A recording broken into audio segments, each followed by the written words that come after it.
Hey nerds, Farmer Jesse here. Welcome to Growers Daily, your daily dose of ecological farming insight. It is Monday, September the 22nd, 2025. And today we're talking about curing sweet potatoes to sweeten them up, farmer jargon, and should you plant cover crops and garlic together, like plant the cover crop into the garlic. So let's do it.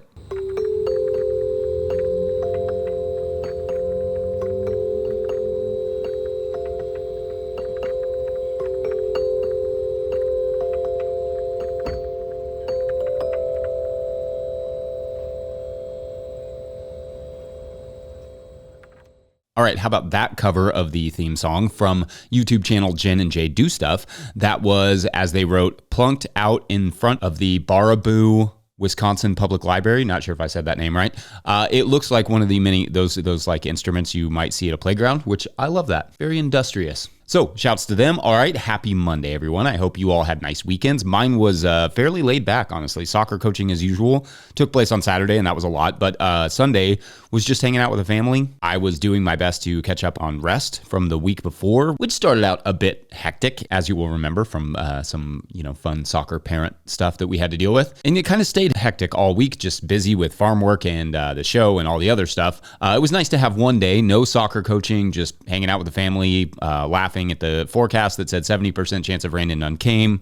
Just the normal stuff that happens this time of year. It's kind of been a theme this summer with the rain, a mean theme. Also, don't forget to keep sending your theme song covers to farmermike@notillgrowers.com as we celebrate our 1 year anniversary of the show next week, as well as your 20-second farm videos. You can send those always forever. There were a few last week that I really liked, and one on like spotty carrot germination that may have been insightful for people, and I love when people show something practical like that. So shouts to all of you for all of those. That's very cool. Anyway, today I thought I would start with just talking about sweet potatoes, as we are going to start harvesting those. We started a couple weeks ago. It's going to start more in earnest in this upcoming week, although I've seen quite a bit of damage on our sweet potatoes, which I'm not very excited about. I think the drought has brought in some more pests that I hadn't anticipated, so that's exciting. They're just looking for some moisture, and they're finding it in our dang sweet potatoes, which is not great. But anyway, we're going to start in on that in earnest this upcoming week. And I thought I would talk a little bit about the curing process because it really makes a difference in my experience, at least with our sweet potato. It's an heirloom called Golden Nugget. We've grown this particular variety for like 16 years now. And we got our original potatoes from a family who'd been growing them for like 15 years before, that got them from a family who'd been growing them for like 20 years before that, who got them from a family who'd been growing them for like 100 years in the region, so on and so on. So they are quite well adapted to our region, and I love them dearly. The flavor is incredible, but they, like most sweet potatoes, require a curing stage to convert their starches to sugars, or the results are just kind of starchy and boring to the point that people feel like they need to dump sugar and marshmallows all over them to make them edible. My dear friends, sweet potatoes are called that for a reason. They are supposed to be sweet, and they will be so long as you cure them. So what does it mean to cure a sweet potato? Now, I've already sort of done this breakdown in a previous episode where I covered sweet potatoes more in depth, like from start to finish. So I will link that as well. But since it's timely, I wanted to focus on the curing stuff a bit. First, obviously, it starts with the harvest. You got to get those things out of the ground before you can cure them, and before the ground starts freezing, because sweet potatoes are none too fond of all that. They will rot and not store very well if they get frosted, or not store at all, really. So if it frosts before you harvest and the greens are still up, you have to mow those greens quickly and make sure to get the potatoes out before it freezes. If it's not freezing temperatures, you can leave them in there for a little while, but you want to get them out pretty soon after mowing. Anyway, after harvest, sweet potatoes need a 2-week curing period, which consists of very high humidity, like 80 to 100%, and temperatures around 80 to 85 degrees. That would be like 27 to 30 degrees Celsius. How do you do this? Well, it doesn't have to be perfect. If you have a house where the temps are closer to like 70, 75 degrees right now, then that will work too. It will just take a little bit longer for them to cure, maybe more like 3 weeks. So don't think of it as something you have to build all new infrastructure for.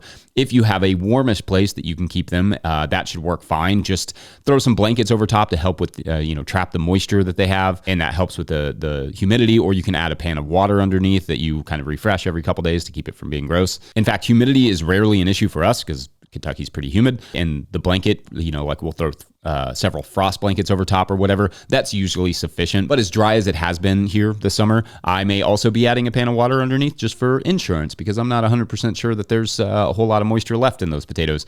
We typically do cure in a semi-open greenhouse under blankets, depending on the weather. But if it's cold, they'll go into a closet with a heater, or just in our wash pack shed, which is still warm from the summer. Then on cold nights, I'll turn the small heater on near them, if need be, just to kind of keep them warm. And then that you definitely have to add a pan, because that heater is going to suck a lot of the moisture out. Again, this is only for a couple weeks, so it's not a huge chore necessarily. In the ideal scenario, they would cure where you want to store them. So perhaps like a heated cellar, if that's a thing, that you then, cut off the heat after they're cured. That would be best, but I'm not sure that's entirely common. But we've always had to move them twice, which is not my favorite thing. But yeah, we have a curing space and then we have a storage space. But it's a requisite to have both, because after you cure them, they kind of have to sit in cellar temperatures for like a week or two. That's where they'll finish up their curing, where, the textures and flavors will further develop. And that's pretty much it. It's pretty easy stuff. Watch the sweet potato episode for more details on that whole sweet potato process. But figured since sweet potatoes were what I was working on, we'd make sure that was fully covered for you. Anyway, we're going to take a quick break. And when we return, we will talk farm jargon. Fargan. Nope, never mind. Just farm jargon is fine. BRB. Brian here, Snowflake Farm. I came down yesterday to terminate this row of tomatoes. It was just some extra plants I stuck in and then ignored. But it's still producing tomatoes, so I think we're going to wait a minute, pick through it and see what we can get. Yeah. Today's episode of Growers Daily is brought to you by Farmhand. Farmhand is the virtual assistant built for farmers, helping CSAs scale sales, run error-free fulfillment, and deliver 5-star service. Whether you're at 100 members or 1,000, Farmhand helps you grow without burning out. You've heard us and our farmers right here on Growers Daily. Explore farmer wins and learn more at farmhand.partners/no-till. That's farmhand.partners/no-till. All right, back to the show. If you, the listener, are enjoying this podcast, getting even a small amount of value from it, consider supporting our work over at patreon.com/no-till-growers. I will try to get to questions from everywhere that questions come in, but I will always get to your Patreon questions. Now, today's Patreon question comes to us from Patreon member Michael Miners, who asks, quote, "Hi, Jesse. Quick question. I've noticed you often use the word plant on the podcast, and sometimes it's not totally clear whether you mean direct seeding/transplanting into the field or starting/planting seeds in the greenhouse for later transplant. As a new farmer trying to dial in my crop plan and planting calendar, that clarification would be super helpful moving forward. Thanks for all the work you do, Michael." End quote. Excellent. Thank you, Michael. This is a good question. And indeed, the jargon can be a little confusing. And in fact, I use terms a little looser perhaps than I should as a somewhat of an educator. So let's talk about a few of the terms like planting so that you know what I'm talking about, or any other farmer might be talking about when they use them. Now, of course, like most words, there are colloquial uses and sometimes individuals or farms who use a word just differently than I do. I run into this a lot in soccer, for instance. Any excuse to talk about soccer, but like when I'm telling my kiddos to get back on defense, I tell them to recover. But I heard a coach refer to that as recycle the other day, which is a term I use for kicking the ball back to the defense or goalie to restart the attack. So in the same way that each team or coach can use terms differently, each farmer can have and use terms differently from others. I have no problem with it. Sometimes people get into arguments about these semantics, but this is kind of just how culture works. This, of course, was much more apparent before social media really kicked in and sort of, tried to homogenize our language, but that is perhaps for an entirely different rant. Anyway, transplanting is the term commonly used when seedlings are grown out and then set out into the field as baby plants. Sowing or seeding is used when the raw seed is sown into the field, typically using a seeder or broadcast by hand. Planting can also refer to bulbs or things like that. All of those things can be called planting, but it's typically a term reserved more for transplanting baby plants than it is for seeds. So although I may sow the carrots with a seeder and I may later transplant my tomatoes, that day I could say that I planted both carrots and tomatoes, but I'm more likely to say I sowed the carrots, I planted the tomatoes. It's a little bit of a catch-all word, this word planted, but it generally refers to putting something out in the field. As for growing in the greenhouse, I usually say that I quote-unquote started a crop and not that I planted it. I could throw the word seeded around there, but it's usually more specific. Like I might say, when I was seeding the lettuce in the blocks, it took forever because it was raw seed, which should be outlawed. Also a fact. But if Hannah asks me what I did that day, I'm more likely to say I started lettuce. The verb to sow always refers to raw seed. I would never say I sowed lettuce in the field, meaning I put out baby transplants. I would only say that if I used seed. Anyway, if you all hear me use other terms that you do not or in a different way, or you're not quite sure what they mean, I'm happy to define some of those on Friday or throughout the life of this show. Or if you disagree with my usage or the specific terms that I use, let me know. Pop, soda, Coke, we all have our preferences or terms that we were raised with. So yeah, we may all use different things, which is fine too. Let me know. And otherwise, we're going to take a quick break. When we come back, garlic in the cover crops or the other way around, we shall see. Be right back.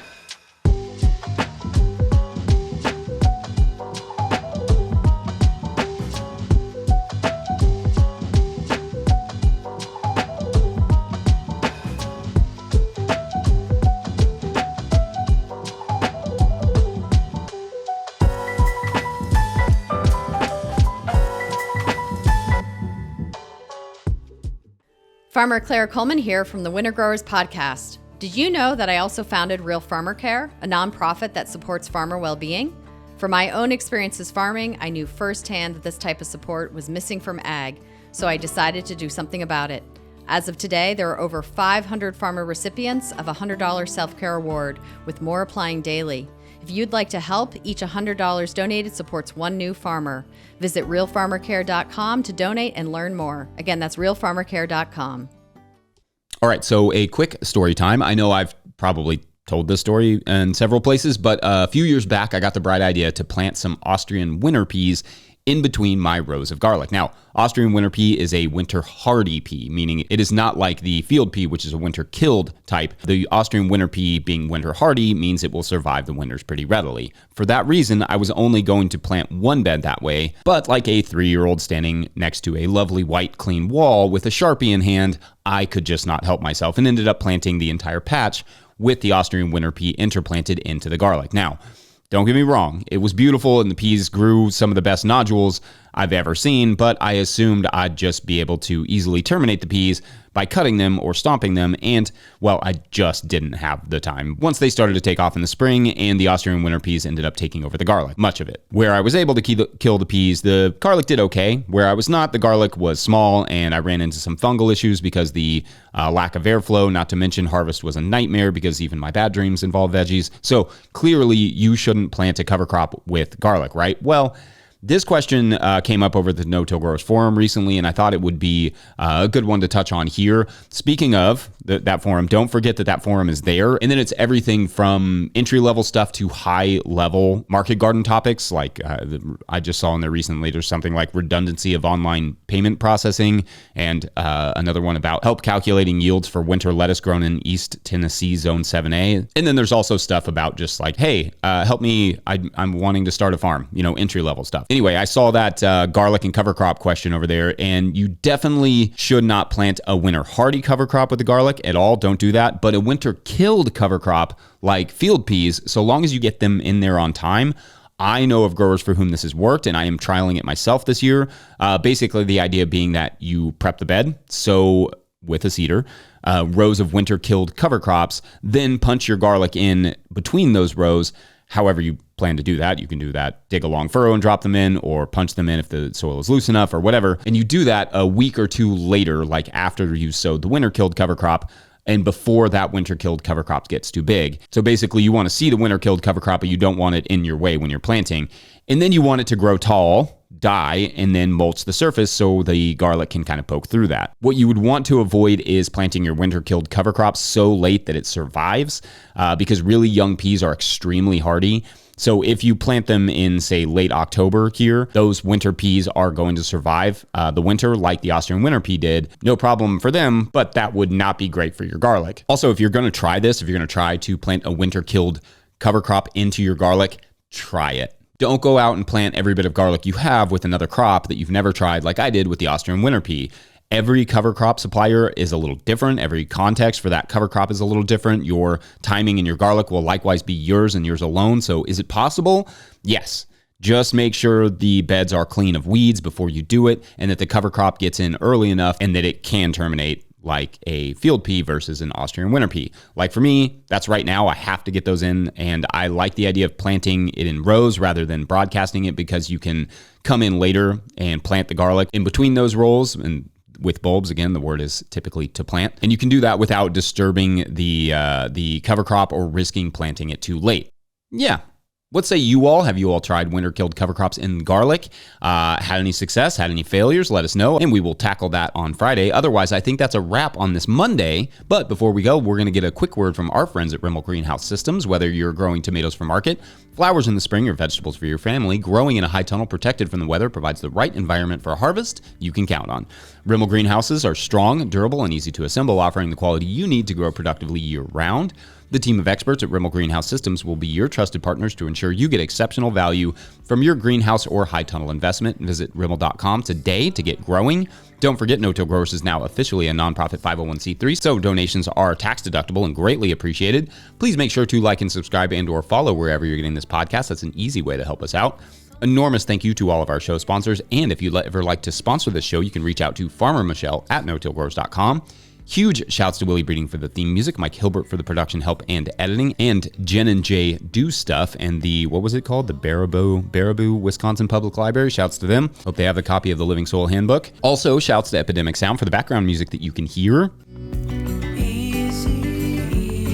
Pick up a hat or a copy of my book, The Living Soil Handbook, at notillgrowers.com to support our work. Big thank you to everyone over at patreon.com/notillgrowers, where at a certain level, or if you just bump up from one level to another, or you sign up in the month of September, like, 8 more days? You get a shout out on the show. Forgot that part. So shout outs today to Catherine Brady, Myra Rosenblatt. These are fun names. Chris Swain and Laura. Yeah, this is going to kick off our story well. Let's see. So I think this week's story, so long as our Patreon membership keeps this one alive, of course. This is a story about a grower named, let's call her Susie. Susie grows a bunch of different crops and keeps her farm as diverse as possible. But her main crop, her cash crop, as it were, her livelihood, is peanuts. Living there in, let's say, Georgia, right?